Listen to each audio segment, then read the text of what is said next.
దేవునికి మహిమ కలుగునుగాక.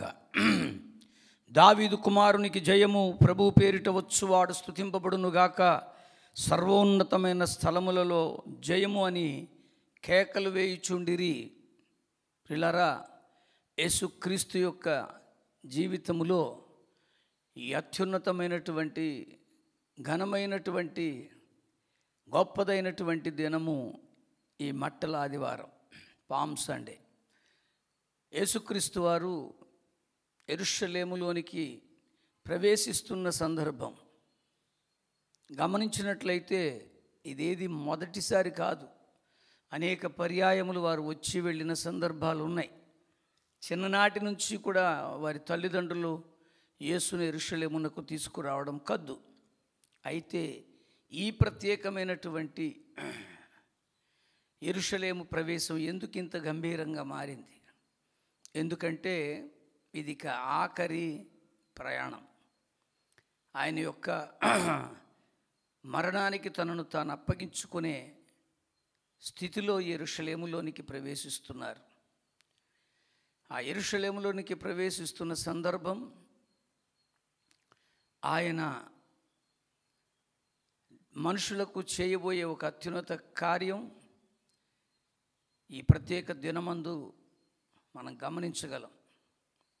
అయితే ఆయన యెరూషలేములోనికి వస్తున్నాడనే విషయం ప్రజలు విన్నప్పుడు ఆయన ఎదుర్కోవడానికి, ఆయనను ఘనమైనటువంటి స్వాగతం పలకడానికి ఖర్జూరపు చెట్లు విస్తారంగా ఉంటాయి కనుక వాటి మట్టలన్నిటినీ వారు పట్టుకొని ఆయనకి జయధ్వనులతో ఈ స్వాగతాన్ని పలుకుతున్నారు. అంతకుముందు ఎప్పుడు కూడా యేసుకు లేదే. అంతకుముందు ఎప్పుడు కూడా ఇలాంటి స్వాగత ఆహ్వానం కనబడలేదే. కారణం ఒకటే, ఇక యేసుక్రీస్తు మానవ శరీరాన్ని వదిలిపెట్టేసే సమయం దగ్గరకు వచ్చేసింది. ఆల్మోస్ట్ ఆయన తన శరీరాన్ని విడిచి పునరుద్ధాన దేహాన్ని పొందబోయే గొప్ప తరుణం. అందుకనే ఈ మట్లాదివారం చాలా ప్రత్యేకమైనది. యేసుక్రీస్తు జీవితంలో కూడా ఈరోజు ఒక స్పెషల్ డే. ఎందుకంటున్నానంటే, యేసుక్రీస్తుతో సేవలో సంచరించి మరి ఆయనతో ఉన్నటువంటి ఆత్మీయ అనుభవంతో నాలుగు సువార్తలు రాశారు. మత్తయి, మార్కు, లూకా, యోహాను. ఈ 4 సువార్తలలోనూ ఈ యెరూషలేము జయప్రవేశం గురించి ప్రస్తావన ఉంది. ప్రియులారా, మత్తయి సువార్త 21:1-17 వరకు, మార్కు సువార్త 11వ అధ్యాయంలో 1-11 వరకు, అలాగనే లూకా సువార్త 19వ అధ్యాయంలో 29వ నుంచి మరి ఇంకా ఆల్మోస్ట్ 48వ వరకు కూడా ఈ విషయాలను మనం గమనిస్తాం. యోహాను సువార్త 12వ అధ్యాయము 12-25 వరకు యెరూషలేము జయప్రవేశ విషయాన్నే ప్రస్తావించారు 4 సువార్తికులు. అయితే ఇందులో మత్తయి, మార్కు, లూకా ఒక ప్రత్యేకమైన విషయాన్ని గురించి చెప్తారు. ఆ యేసుక్రీస్తు వారు వారికి అప్పగించిన ఒక పనిని గురించి చెప్పారు. ఆ పని ఏమిటంటే, నేను యెరూషలేములోనికి ప్రవేశించేటప్పుడు నాకు ఒక వాహనం కావాలి. ఆ వాహనాన్ని మీరు నా కొరకు సిద్ధపరచమని, మీరు వెళ్ళండి, అక్కడ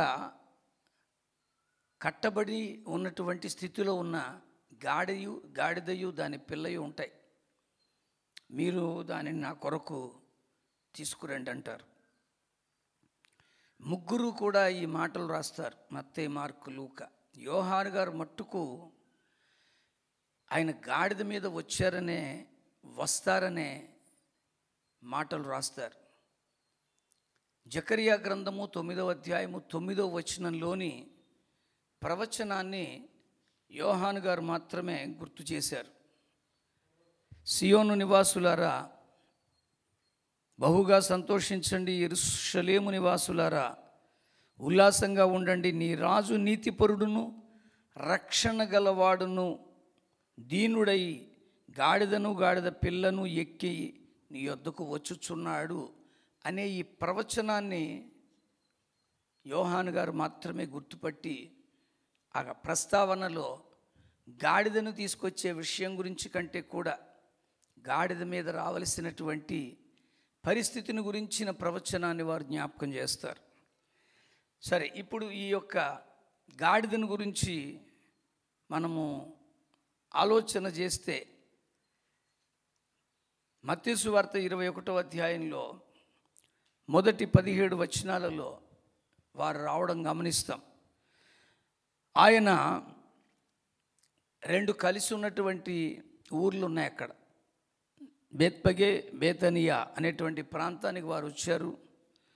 ఆ సమయంలో బేత్పగేకి ప్రభు అయిన యేసుక్రీస్తు వారు వచ్చినప్పుడు శిష్యులలో 2 చూచి అంటున్నాడు, మీ ఎదుటనున్న గ్రామానికి వెళ్ళండి. వెళ్ళగానే కట్టబడి ఉన్న ఒక గాడిదయు దానితోనున్న ఒక పిల్లగాడిదయు మీకు కనబడును, గాడిద పిల్లయు మీకు కనబడును. వాటిని విప్పి నా యొద్దకు తోలుకొని రండి. ఎవడైనను మీతో ఏమైనను అనిన ఎడల అవి ప్రభువునకు కావలసి ఉన్నవని చెప్పవలెను. వెంటనే అతడు వాటిని తోలిపెట్టును. ప్రవక్తలు చెప్పిన విధంగా ఇది నెరవేర్చడానికి దేవుడు ఈ కార్యాన్ని మనకి గుర్తు చేస్తున్నారు. మార్కు సువార్త 11వ అధ్యాయంలో కూడా ఈ మాట ఆయన చెప్తారు. వారు యెరూషలేములకు సమీపించి బేత్పగే, బేతనియా అను గ్రామాలకు వచ్చినప్పుడు ఆయన శిష్యుల్లో 2 చూసి, మీ ఎదుటనున్న గ్రామానికి వెళ్ళండి. అందులో మీరు ప్రవేశింపగానే కట్టబడి ఉన్న ఒక గాడిద పిల్ల కనబడును. దాని మీద ఏ మనుష్యుడు ఎప్పుడూ కూర్చోలేదు. దానిని విప్పి తోలుకొని రండి. ఎవడైనను మీరెందుకు ఇలాగ చేయుచున్నారని మిమ్మల్ని అడిగిన ఎడల అది ప్రభువునకు కావలసి ఉన్నదని చెప్పండి.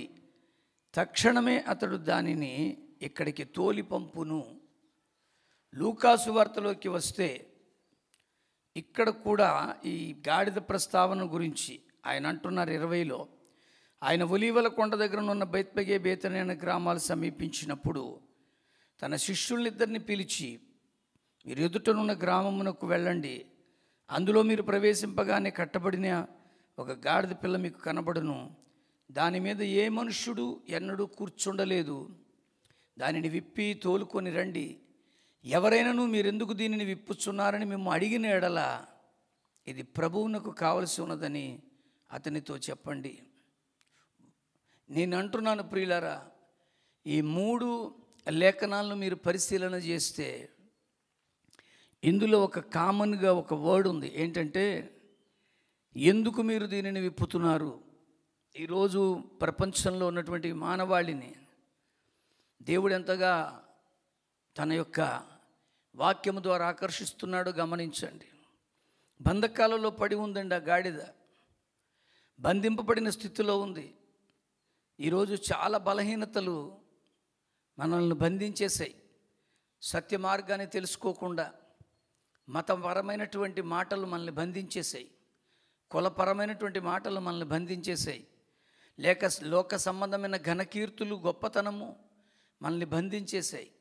అందరము మనుషులమే, అందరిలోనూ ఆ దైవాత్మ ఉంది అనే జ్ఞానము మనలో పని చేయకుండా ఈ లోక సంబంధమైన బంధకాలు మనల్ని బంధించేసాయి.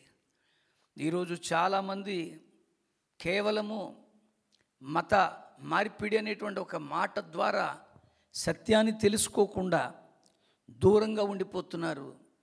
వారిని కూడా అంటున్నాను, వారి బంధకాల్లో పడి ఉన్నవారని.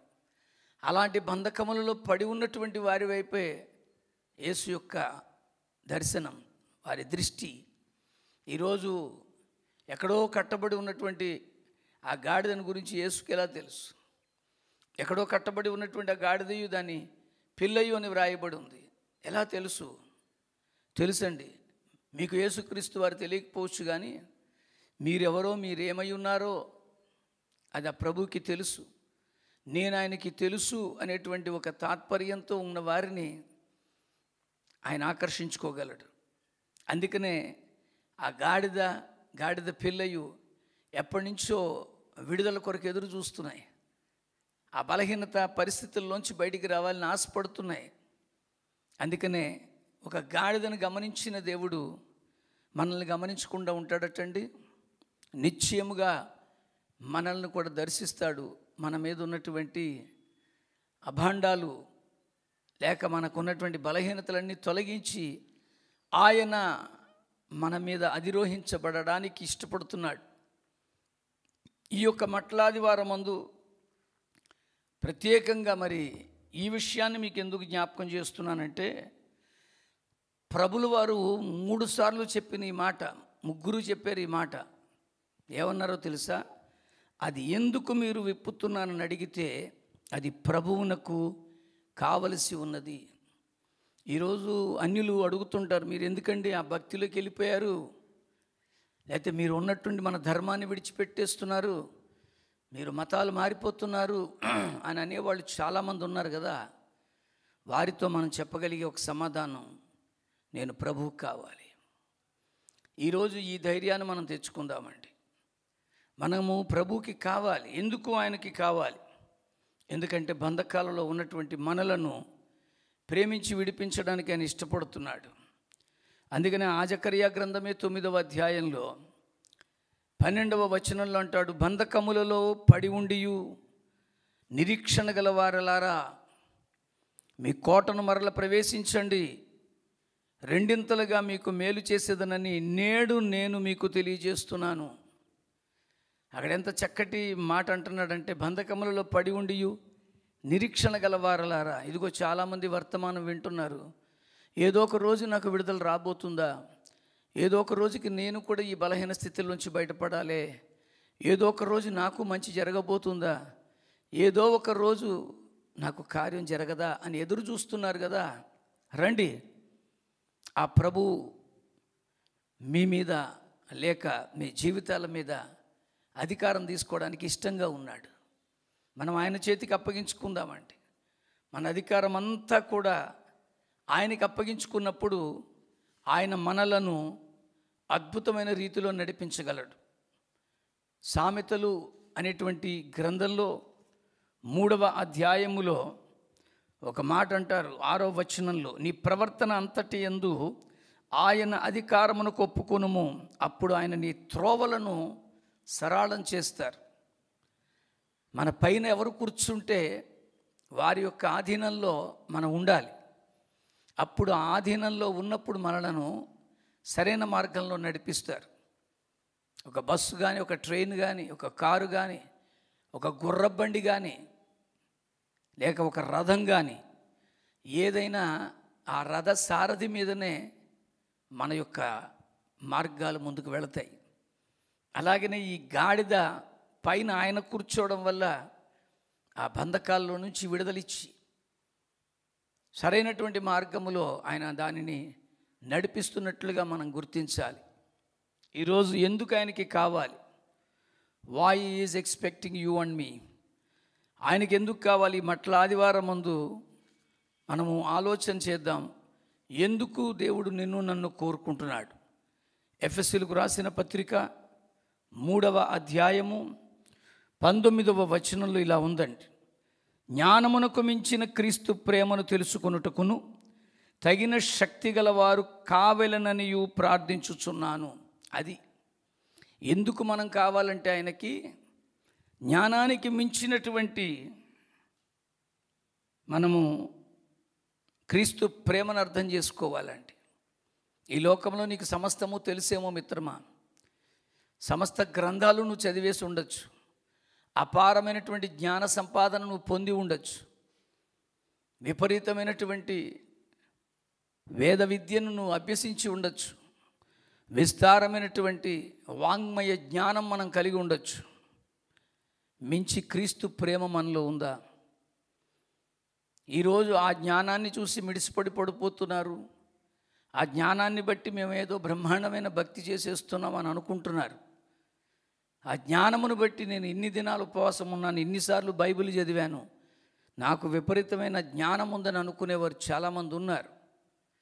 కానీ వై గాడ్ కాల్, ఎందుకు ఆయన మనలను కావాలని కోరుకున్నారంటే ఆ జ్ఞానానికి మించిన క్రీస్తు ప్రేమను తెలుసుకోవడానికి తగిన శక్తి గల వారుగా మీరు కావాలి. అందుకు మనల్ని కోరుకుంటున్నాడు. ఈరోజు గాడిదను కోరుకున్నాడేంటి ఈయన అని అనుకోకండి. గాడిదను ఎందుకు కోరుకున్నాడంటే గాడిద తృణీకరింపబడినది. గుర్రాల్ని ప్రేమించినట్లుగా గాడిదను ప్రేమించలేరుగా. చాలామంది గుర్రాలను పెంచుకోవడానికి ఇష్టపడతారు, కానీ గాడిదను ఎవరు పెంచుకుంటారండి? కేవలం గాడిద మీద బతికే కొన్ని బ్రతుకులు తప్ప ఆ గాడిదను ఆధారం చేసుకొని వాటి పాలు అమ్ముకుంటూ వాటి చేత బరువులు మోయించుకుంటూ వాటి ద్వారా ఏదో కాస్త రూపాయలు సంపాదించుకునేవారు మాత్రమే ఉంటారు. నేను మళ్ళీ అంటున్నాను, ఈరోజు గాడిదని ఎందుకు కోరుకున్నాడంటే అలాంటి బంధకాలలో బలహీనతల్లో పడి ఉన్న మనల్ని విడిపించడానికి. వై ఈజ్ కాలింగ్ అస్, ఆయన ప్రేమను మనం తెలుసుకోవడానికి. రెండవదిగా ఫిలిప్పీలకు రాసినటువంటి పత్రికలో దేవుడు ఎందుకు మనల్ని కోరుకున్నాడు. మొదటి అధ్యాయం 11వ వచనంలో మీ ప్రేమ తెలివితోనూ సకల విధములైన అనుభవ జ్ఞానముతోనూ కూడినదై అంతకంతకు అభివృద్ధి పొందవలెననియు ఇందువలన దేవునికి మహిమయు స్తోత్రము కలుగునట్లు మీరు యేసుక్రీస్తు వలననైన నీతి ఫలములతో నిండుకొనిన వారై క్రీస్తు దినమునకు నిష్కపటులుగాను నిర్దోషులుగాను కావాలనని కోరుతున్నాడు. ఈరోజు మనం అలా ఉండాలండి. భక్తిలో ఆ పొందుకున్నటువంటి ప్రేమ తెలివితోనూ సకల విధములైన అనుభవ జ్ఞానముతో ఉండాలండి. అనుకరణ భక్తి కాదు ఇది, అనుసరణ భక్తి కాదు, ఎవరో చెబితే చేసేసే భక్తి కాదండి. అనుభవంతో కూడిన భక్తి రావాలి నీకు. అందుకని ఆయన అంటాడు, అది అంతకంతకు అభివృద్ధి పొందాలని, ఇందువలన దేవునికి మహిమ రావాలని, ఆయనకు మహిమ స్తోత్రము కలుగునట్లుగా మీరు నీతి ఫలములతో నిండుకొన్న వారే నిష్కపటులుగా నిర్దోషులుగా మీరు ఉండాలని ఆయన కోరుకుంటున్నాడు. అందుకే మీరు కావాలి ఆయనకి. నేను మళ్ళీ అంటున్నాను, గలతీలకు రాసినటువంటి పత్రికలో 4వ అధ్యాయంలో 5వ వచనంలో ఎందుకు మనలను కావాలని ఆయన కోరుకుంటున్నాడు. గలతీలకు రాసిన పత్రిక 4వ అధ్యాయం 5వ వచనంలో ఆ మాట మనం గమనించినట్లయితే, ప్రియులారా, దేవుడు తన కుమారుని పంపెను కనుక ఆయన స్త్రీయందు పుట్టి మనము దత్తపుత్రులము కావాలనని ధర్మశాస్త్రమునకు లోబడి ఉన్న వారిని విమోచించుటకై ధర్మశాస్త్రములకు లోబడిన వాడాయను. ఈరోజు ఇశ్రాయేలీల దేవుడని అనేక మంది కామెంట్స్ చేస్తున్నారు. నిజమే, ఆయన ఇశ్రాయేలు కొరకు వచ్చారని చెప్పబడిన సందర్భం కూడా ఉంది.